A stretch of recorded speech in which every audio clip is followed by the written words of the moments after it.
Hey y'all. I'm back with this week's Tumblers and True Crime Tuesday. If you're new here, welcome and thank you for joining us. If you've been here before, welcome back and thanks for the support. Today we're going to talk about someone sometimes referred to as the Halloween candy killer. I'm trying to keep these 15 minutes or less. You guys know I have very many words, so let's hope we accomplish that this week. Anybody that's familiar with Murder TV Tuesday, go ahead and let me know how proud you are of me whittling down the hour you guys went through to 15 minutes. Okay, let's start. In 2016, Nicholas and Harley Starling are living in Springfield, Ohio with their grandmother, Jonna Pulliam, and her boyfriend, Victorino. Both children have had a pretty rough upbringing with their dad. He did things like restrict them from having any friends, and they had a mother who was in and out of their lives. In 2014, the boys' father is murdered, and Jonna takes then 14-year-old Nicholas and 12-year-old Harley in to continue raising them. It's the night before Halloween, and Jonna and the boys and her boyfriend are having like a family time watching a horror movie marathon. Once the marathon ends, everyone retreats to their own rooms to go to bed. Throughout the night, Jonna hears Nicholas's door squeak a couple times. This usually means a cat has gone in Nick's room and jumped on his face, much like cats are wont to do, to request to be let out. Nicholas, he's the one whose door is usually cracked, so the cats spend a lot of time in and out of his room. This isn't against the norm, of course, so she checks the cameras to be sure it's Nick. She sees him go to the front door and open it, and then she goes back to sleep. Jonna has a surveillance system in her home where she has a monitor, I think it's in her room, that shows the 4 cameras. She has this up because she does not trust the neighbors. She feels like they're peeping Toms. Anyway, on Halloween morning, Johnny gets up at about 5 a.m. to make sure the boys are getting ready for school. Nicholas is already awake and showered, so Johnny tells him to get Harley up so that Harley can bathe and get ready for school and be ready in time. Nicholas goes to Harley's door and knocks, but there's no answer. He tries to open the door, but it's locked. It's usually not locked, so he calls his grandmother and says, well, Harley's door is locked. She's like, okay. She goes to get her keys, and she unlocks it. This is very familiar to me, at least, as I was allowed to lock my room when I was a kid, but my granny Def had a key, so she can enter anytime she wanted. Anyway, back to the story. Jonna unlocks the door and enters the room. Harley's still in bed with the covers over his head. Jonna tells him, Harley, it's time to get up, and then she starts to walk away. Nicholas, still standing there, tells her Harley isn't moving, so she comes back thinking maybe he's trying to pull a prank. She tells him to get up while pulling the covers off of him. While she's doing this, Nicholas happens to see that the window is open and he goes over to close it. Jonna shakes Harley, trying to arouse him. He appears to be awake. His eyes are open, but he's unresponsive.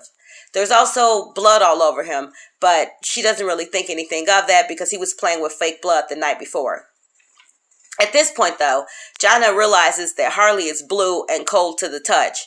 Her first thoughts are, oh no, he's killed himself. And she immediately goes to call the police. The police come, they do police things, and they take Jonna and Nicholas in for questioning.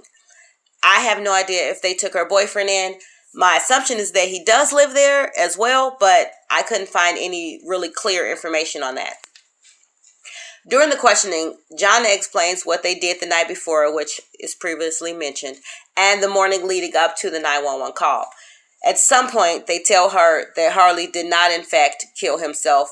He was murdered, which she's torn to pieces about.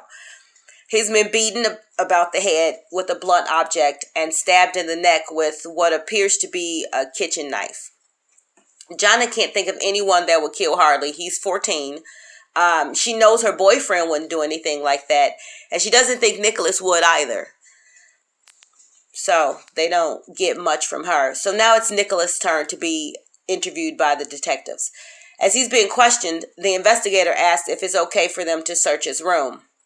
Nicholas, who seems a bit hesitant, but I mean, who wouldn't be hesitant to have a stranger go through their room? He agrees to this, but he does give a few disclaimers. One, don't be alarmed by the bat. his grandmother gave them both a bat in case someone breaks into the house. 2, don't get freaked out by his game, Splatterhouse, which was just a weird thing to mention. And don't be disturbed by his computer's background images either, or his music. He's then asked if there's going to be anything in there that can be connected to his brother's murder, mainly because he's just given them a list of things that are wild. And he says, just the bats. Oh, and I forgot, I wore pants for trick-or-treating and they had fake blood on them and it made me angry, so I just threw them away. That's weird. That's a weird comment. So they ask him if the bats had anything to do with his brother's death, and he says no, not that he knows of. Also a weird comment. He didn't hear anyone break in his room or break into his window to get into the house. Another weird comment. So, when they asked him about his bloody jeans and where they were, he says he thinks that he threw them in the trash because, of course, he was angry that they got fake blood on them. After all the information they get out of Nick, the one thing they noticed that they did not get out of him was him questioning them as to what really happened to his brother. Because if you recall, in the beginning, they think that Harley has done this to himself. I'm sure y'all can see where this is going, but as usual, we're gonna trudge on. The police have a not good feeling about our boy Nick, which I'm sure you don't have one either. But they have to let him go as he hasn't actually said anything that's incriminating. He also has not been Mirandized, and we all know about that. But at this point, they've already searched his room and the house, so a few hours later, they do call him back in for more questioning, about 4 hours later. This time, it's more of an interrogation, so they make sure to Mirandize him up front before asking any questions. During this round of questioning, good grief, all this, I've said the word question 100 times. I'm sorry, you guys. During this round of questioning, the police ask about his relationship with his little brother leading up to his murder. Just, how they interact together, just as siblings. Nick says they didn't really have any problems, but they did have an argument over Halloween candy a few nights before. The argument was about who could get the last piece of chocolate out of a box of chocolates that their grandmother gave them to share. He doesn't really explain what was said during the argument, and he kind of makes it seem like it wasn't an intense argument. He said that he just let Harley have the last piece. The cops decide now's the time to turn up the heat. We find out some disturbing stuff at this point, y'all. So remember when I said the cats would wake people by jumping on them? Well, the detectives searched the house, found that one of the cats had a string tied around its neck, and thought that was odd. It wasn't tied around his neck like it was a collar. So they asked Nick about it, and Nick denies any knowledge of the cat having a string around its neck.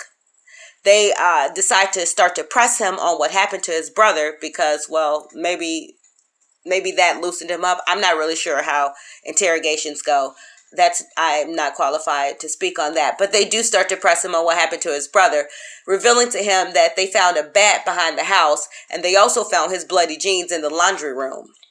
He denies knowledge of the bat being out there or how it got there. He denies knowledge and ownership of the pants. Pants? What pants? I don't know what you're talking about. I'd also like to remind you that he's already told them that he had pants with fake blood on them, but I digress. The detectives tell him they know he's not being truthful, and they just want to get to the bottom of what happened to his brother. Nicholas decides then to tell them that he did in fact put the string around the cat's neck. He used the string to strangle the cat because she tinkled on the games under his desk. Not the gaming unit, just the discs. At this point, the detectives are like, yo, we know the pants are yours. We know you put the bat outside. We know you did this. Help us help you. Help us help you. Nicholas, maybe feeling like he should help himself, finally admits to what he did to his little brother, stating that while Harley slept, he hit Harley in the head with the bat very many times. He wasn't exactly sure, but the detectives say 14 to 15, and he said, yeah. He then stabbed him 2 or 3 times in the neck. He wasn't really sure. He said 2 or 3 times. This was to stop the sounds that Harley was making after being bludgeoned with the bat. He just wanted him to be quiet. He then climbed out of Harley's window and dropped the bat over the fence. That's why the window was open. He forgot to close it, which is also why, instead of worrying about his unresponsive little brother, he was worrying about closing the window. He then went back in, left Harley's room, locked Harley's door, left the room, washed the knife that he used off, put that in his computer bag, and went to bed. Just went to sleep. I'd like to state also that prior to this, Nicholas had absolutely no history of violence. I do, however, suspect that his granny may have noticed something in him, because she was very quick to say her boyfriend wouldn't hurt Harley, but only seemed to think Nicholas wouldn't. Anyway, after his confession, Nicholas is, of course, charged as an adult with the murder of his brother and taken to a juvenile facility, since currently he's still a minor. Detectives never really got a clear reason as to why Nicholas would harm his brother. He did say that he initially only wanted to hurt him and he didn't know how. Then he saw the bat. He also states that his brother always treated him like crap, was picking on him, always calling him names like stupid, sibling things, the things that you do to your siblings. Since this was so out of the norm for Nicholas and just for children in general, Nicholas was given a mental evaluation and declared to be legally sane. Detectives figured that someone that would do something like this had to be mentally ill. In addition to that, they also said it was the worst child-on-child crime that they had ever seen, and it read like a horror movie to them. In February of 2018, Nicholas was convicted of murder, pled guilty, and sentenced to 15 years to life in prison. In the few years he's been in prison, of course he's tried to get an appeal for several reasons, one of which was that he wasn't read his Miranda rights during the first interview. His appeal was denied. They made sure to fact find that he did not state any incriminating facts. That was convoluted.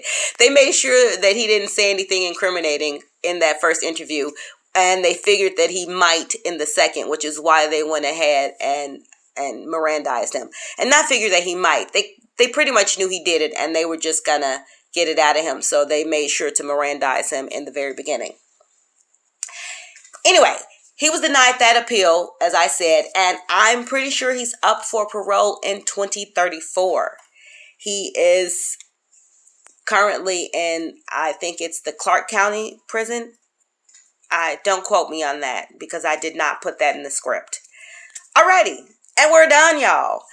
It feels like I end these super abruptly, but I've yet to figure out how to fade out of the story gracefully. That's my bad. I'm also going to work on getting a better microphone. Good grief.